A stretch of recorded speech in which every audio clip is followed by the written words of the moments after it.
This video is going to be about the installation of the AUTO-VOX. It's a replacement rear view mirror. They have a few models. This particular one is this doesn't focus very well, but it's the T6000. I purchased it off eBay.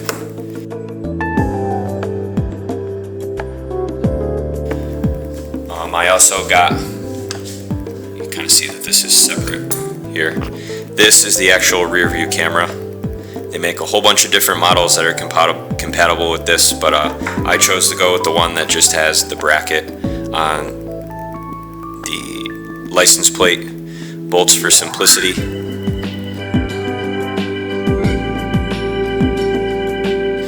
The reason why I went with this model as far as the rear view mirror is specifically what I was looking to get was a vehicle DVR, digital video recording. It's basically when you turn the vehicle on, it starts recording where you're driving. This could be a good thing if you're involved in an accident, you see an accident, traffic stops, if you want to just take a video of where you're driving. It could be good for whatever purpose you want. I mean, if you're looking into a vehicle DVR, you probably stumble upon this video or whatever.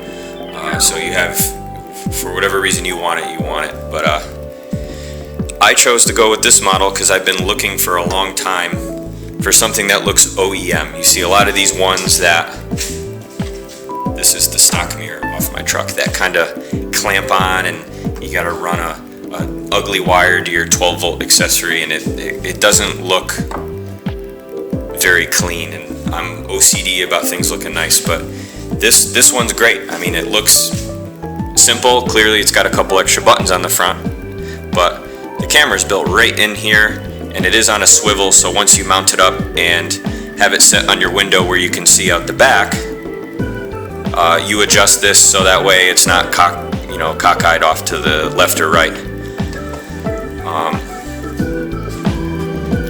This is what you get in the box. From here over is what you get with the actual mirror.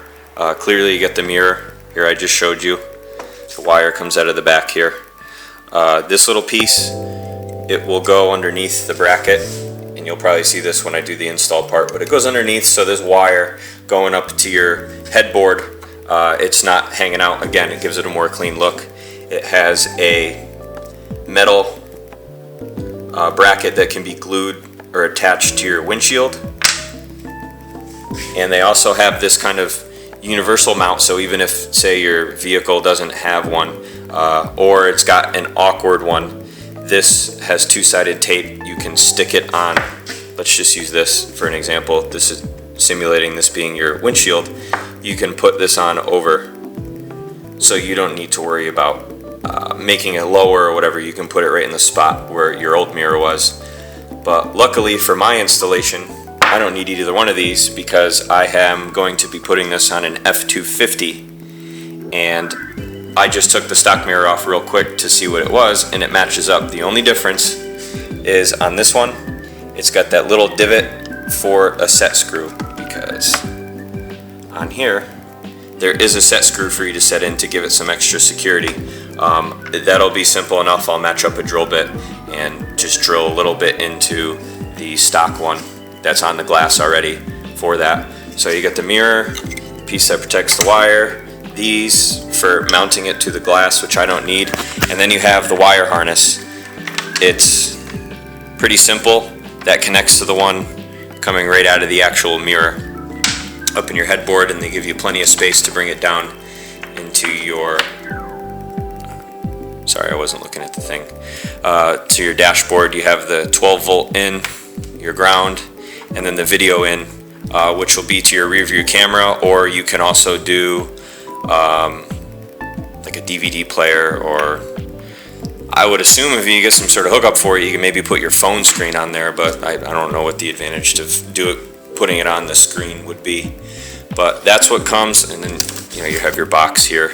It comes with a real basic what it is.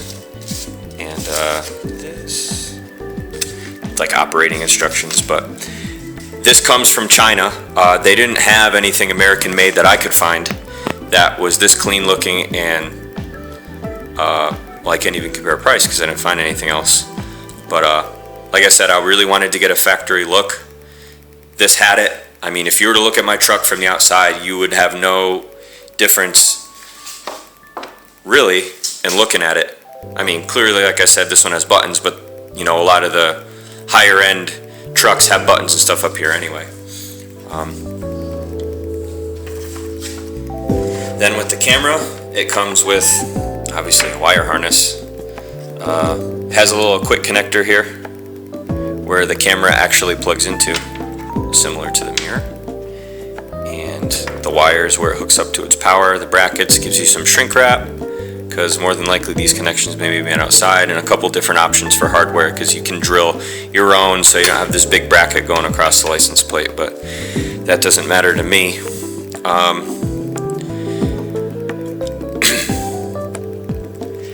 Probably the most challenging thing with this install is going to be figuring out where to hook up the power to the rear view mirror to, where to hook up the power and the signal for the rear view camera, because obviously you only need the rear view camera when you're backing up. So for my install, like I said, I'm going to be doing an F-250. If you're not going to be installing an F-250, you might want to skip ahead a little ways until you get to the part where I'm showing the actual operation of it. If you are installing on an F-250, I have a 2012, which means it's going to be similar with 2010 up to the present 2015. But through doing some research online, Power Stroke Army forums, I found these, or a link to them anyway. This is the Bodybuilder's Layout Book that Ford publishes. You can go to their website at www.fleet.ford.com/truck BBAS, and then it'll bring you up with all kinds of options. They actually have a relatively small one for electrical. It puts both the E-Series vans and the F-Series, basically anything that they have that is a fleet vehicle, the vans, heavy-duty trucks, F-150s. The reason why they put this out is for companies that they sell cabin chassis to, and then they sell those directly to a place that retrofits them with stuff for like the PTO and power takeoff, for those of you that don't know what that is. All kinds of other stuff, but this will give you the information you need for all kinds of electrical projects. Like my truck comes with the upfitter switches option, and this first diagram is for that, so I know what color wires to look for under the dash, and I can hook them right up and know what the power is. But the main thing I needed this for on this project was, for example, like it shows right here, and also, which page is it on? I believe this one right here, and I'm going to double check before I start doing anything with the wires. But you can see it comes in, it says hot at all times, and then there's the relay for when you turn your switch to on, and then they leave this wire just capped for the customer to use. So this will attach to the rear view mirror. The reason why is as soon as I turn the truck on, I want the DVR to start recording. Clearly I want it to be a set it and forget it. So it gave me the information to find that wire, and I'm sure in here as well I'll be able to find out what I need to know for the actual camera part of it, you know, to hook up to the reverse wire and stuff. But I'm sure I'd be able to figure that out on my own anyway. I plan on doing some other projects as well, like Ford actually published using this documentation on how to do a high idle option, which for those of you that may not know, with like if you're running something with high electrical or a power takeoff and you have your truck in park and you may need the engine to rev up higher for like a winch per se. It's going to draw a lot of winch power off it. So you can flip the switch and it will make your truck go up to say 1500 RPM where it idles at like 500-600. So you're going to be putting more juice out. You don't stand the chance of draining your truck or having it stall, whatever, or running a stronger hydraulic pump. But so that's it with the camera and what I did for my initial prep work. The very first step that you're going to have to do if you're installing on whatever, but for me, from here on out, like I said, I'm going to be doing the F-250, is take your mirror off. I would assume you wouldn't be doing this if you had one of the higher models like King Ranch, Lariat, that's got all kinds of gizmos attached to this. I don't even have a self-dimming mirror. This is just the plain one. To get it off, it's pretty simple. I already took it off, so I'm not going to go put it back on, but this is basically what the bracket looks like on the windshield, is you get your truck. We're going to simulate again that my workbench here is the glass. It literally would be on there.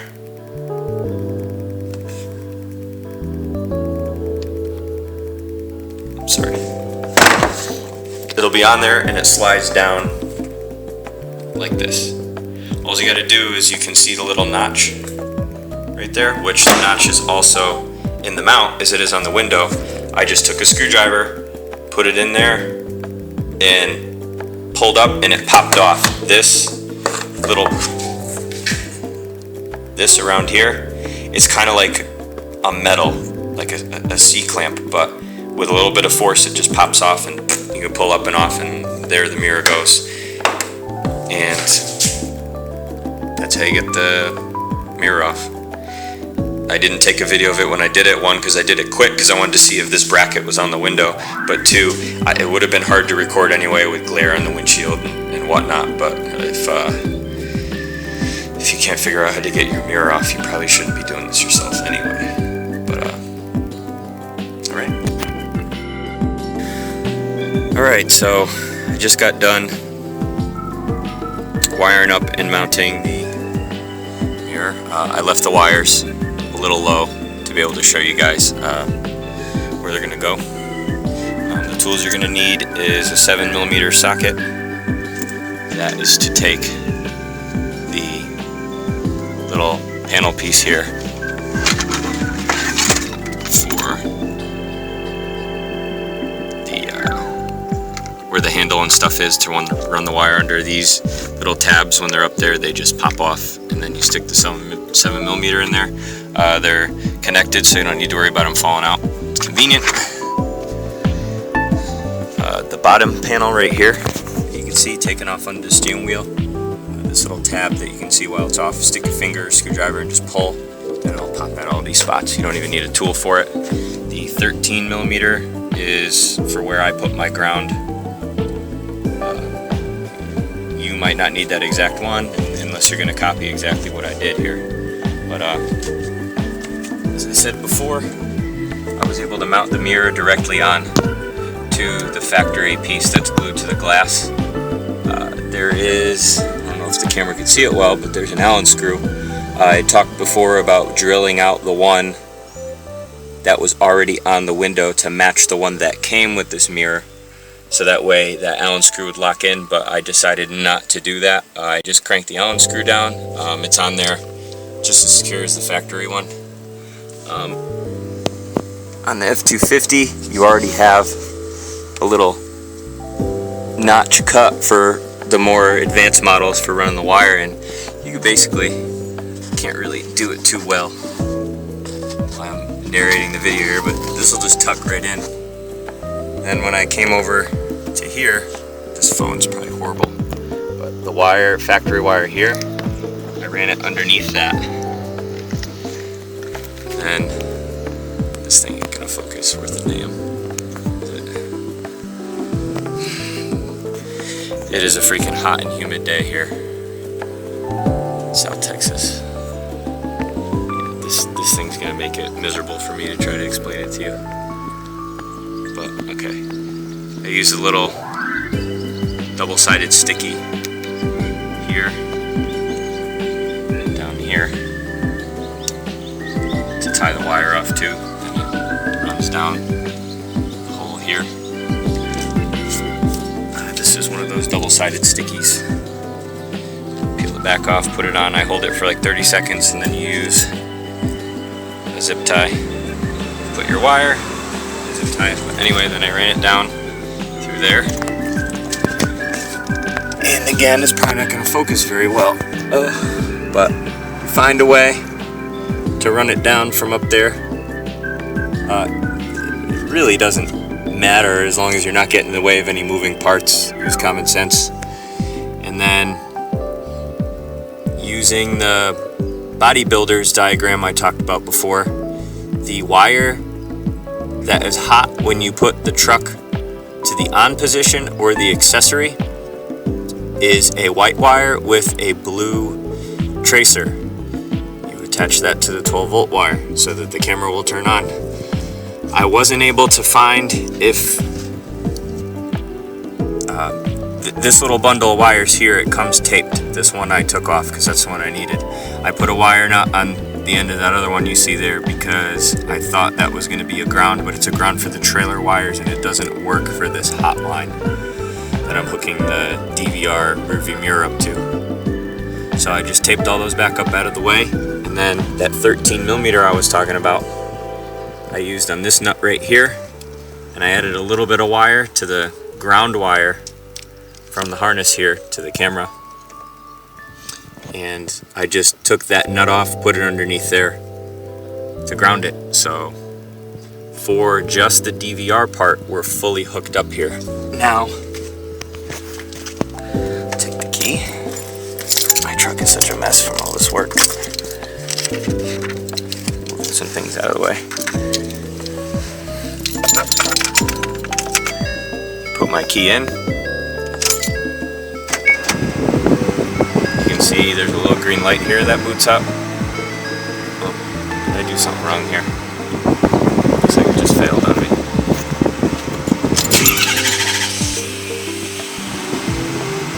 Oh, no, there it goes. It's only because I had it. The truck wasn't running. Oh, there it goes. For some reason it wouldn't show it, but there's a little boot up screen and you can see it says record. My hood's up, so you just see the hood. Your little green light is on right there to show you got power. Oh, that's weird, it won't focus on it. But, oh, and see, it times out. My YouTube. It times out on its own, so that way you don't have a screen sticking up there. But that's as far as I'm going to go right now. I'm going to do the little details, button everything back up here. I traced out where I'm going to go with my rear view camera. I might do that today. Sweat my balls off. Put the little piece they give here to make that look a little nicer up there. That's what I did to hook up the DVR in the screen part of the AUTO-VOX rear view camera. After a few hours, I just finished setting up the rear view camera. I'm not going to go into too much detail on the wires because I have a pretty unique setup here. I have the ranch hand bumper, so it was real easy for me to get at the wires. I zip tied them up. I probably will eventually do a better job wrapping all this in some of that automotive tape. The wires along what they had. Around the spare. Sorry for the shaky video, I'm bouncing underneath my truck here. Brought it up along some of the factory harness here. And basically followed the frame rail. I have to get up and move.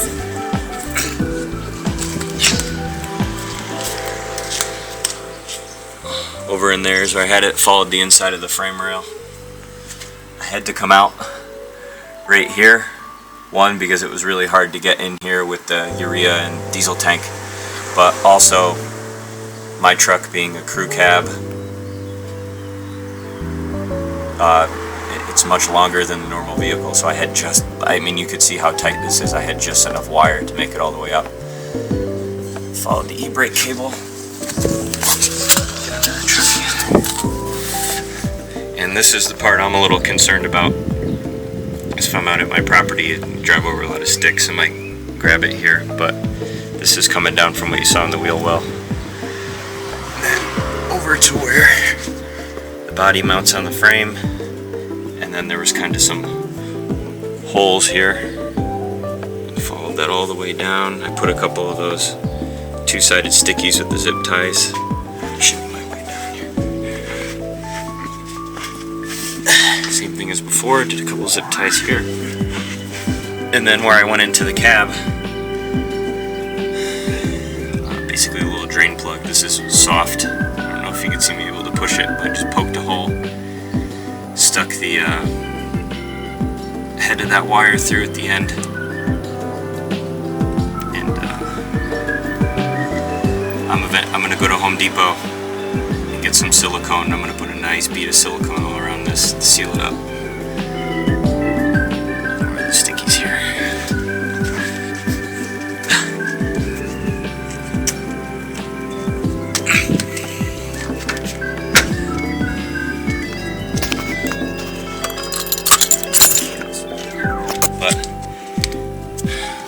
Here, that plug comes up in the middle of the carpet. In order to get at it, this the foot guard piece, you just grab one end and it pops up. And then this piece right here, it's the same thing. It just pops out of the body. My WeatherTech mats, clearly you gotta take those off. And then this little doohickey, whatever you want to call it, goes in, and then just kind of ran the wire up behind where my ground wire is. This loose wire that you see here, I may use this in the future. This comes off the back of this, which is the end of the wire coming in from the camera. You can put 12-volt power to this, and it turns it on when you're not in reverse. So I may wire up maybe a rocker switch or something to this. So if I want to see what's going on behind my truck without me being in reverse, you can do it pretty easily. And I zip tied up everything up here so it's not really hanging down. You have this extra input for whatever you want to put on the screen up there. Yeah. Alright, so I got the entire rear view mirror DVR hooked up, and the rear view camera. Step in the truck. You can see it. It's booting up there. Automatically started recording, which is great. I'll turn down the air conditioner so you hear me. Now I'm going to shift into reverse. There's my rear view. I adjusted mine so right out of the bottom of the camber angle is the back of my bumper. You know, I guess if you were in a car, you might be able to line it up with those little thingy jigs on there a little bit better. Then put it back in park. It goes off, but just to check, see, even when I was backing up, it's recording. I do not know yet if the recording records you backing up or going forward, screen timed out. Once I do the test, I have it going. I plan on going out to run some errands with my wife, and then I'm gonna put the DVR, some garbage in here from working, take the SD card, which is on the side right there. I'm gonna take the SD card out and look at the video. That's the green light. You could see it. It's real fuzzy with my camera, but it's noticeable, so that way you know the DVR is on and recording. And then when you shut the truck off, it actually won't show it. I think if I hit menu, no, it doesn't show it, but if you sit here for a little while, you'll hear it make the same ding noise as it does when it turns on. I set it for the delay, so it'll record like 30 seconds or a minute after I hook it up. And then that's just a little detail. I put everything back together. The wire runs up there. Down along here, like I showed you before, this is all off. As you can see from the outside here too, it's not really obvious that the rear view mirror is a DVR. My mirror's so dirty anyway, but you can see the camera a little bit right there, that's it.